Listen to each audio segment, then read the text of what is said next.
नमस्कार, मी रुशाली यादव सारंग। या बुलेटिनमध्ये आपण बातम्या विस्ताराने पाहूयात। बुलेटिनच्या सुरुवातीला महत्त्वाची बातमी। बदलापूर अत्याचार प्रकरणातील आरोपी अक्षय शिंदेचा पोलिसांकडून एन्काउंटर करण्यात आलाय। आरोपीने पोलिसांची बंदूक हिसकावून एपीआय निलेश मोरेंवर गोळीबार केला होता।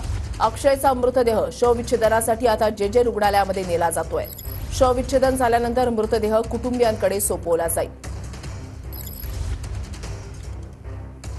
सेल्फ डिफेन्समध्ये पोलिसांनी गोळीबार केला आणि याच्यामध्ये अक्षय शिंदेचा मृत्यू झालेला आहे। अक्षय शिंदेच्या गोळीबारामध्ये एका पोलिसाचा तो जखमी झालेला आहे आणि त्यांच्यावर उपचार सध्या सुरू आहेत। ही दोन दृश्य जी आहेत आपण या ठिकाणी पाहताय। अक्षय शिंदेचा एन्काउंटर झालेली गाडी जी आहे ती याच ठिकाणी ठेवण्यात आलेली आहे, तर दुसरीकडे मृतदेह शवविच्छेदनासाठी जेजे रुग्णालयाकडे आता नेला जातोय। कृष्णा सोनरवाडकर आमचे प्रतिनिधी अधिक माहिती देतील। कृष्णा,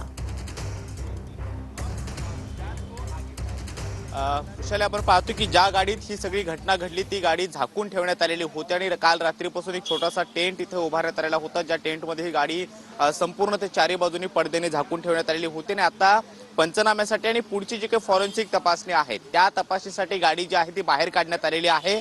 आपण पाहतोय की MH04 AN 3976 या नंबरची ही गाडी आहे। महाराष्ट्र पोलिसांची पोलीस व्हॅन आहे आणि त्याच गाडीमधून अक्षय शिंदेला तळोजा कारागृहातून बाहेर काढण्यात आलेलं होतं आणि ठाण्यामध्ये घेऊन येण्यात होतं। आणि त्याचवेळी मुंब्रा बायपास रोडवरती ही सगळी घटना जी आहे ती घडलेली आहे।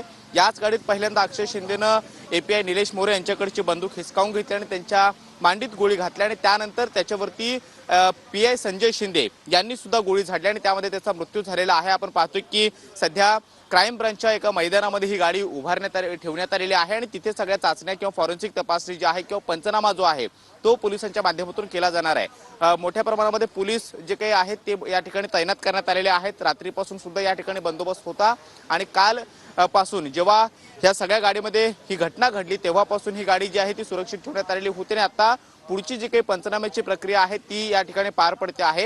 या सगळ्या गाडीचं व्हिडिओग्राफी सुद्धा केली जात आहे।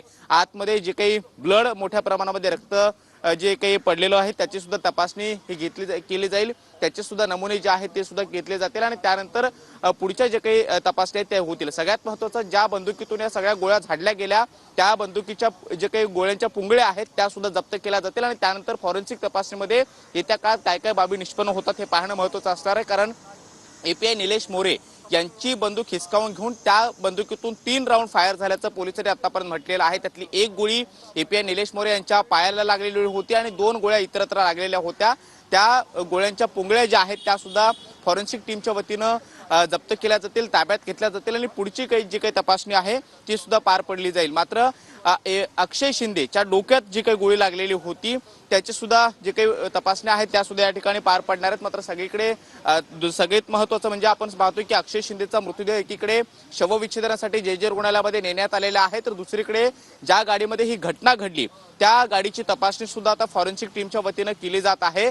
सध्या गुन्हे शाखेच्या ज्या काही मैदानामध्ये ही गाडी ठेवण्यात आलेली होती तिथे ही सगळी प्रक्रिया पार पडणार आहे आणि या सगळ्या घटनेच्या चौकशीसाठी एक विशेष तपास पथकाची स्थापना सुद्धा करण्यात आलेली, ज्यामध्ये DCP EOW म्हणजे आर्थिक गुन्हे शाखेचे। धन्यवाद कृष्णा, दिलेल्या सविस्तर माहितीसाठी। अपडेट सातत्याने तुमच्याकडून जाणून घेणार आहोत।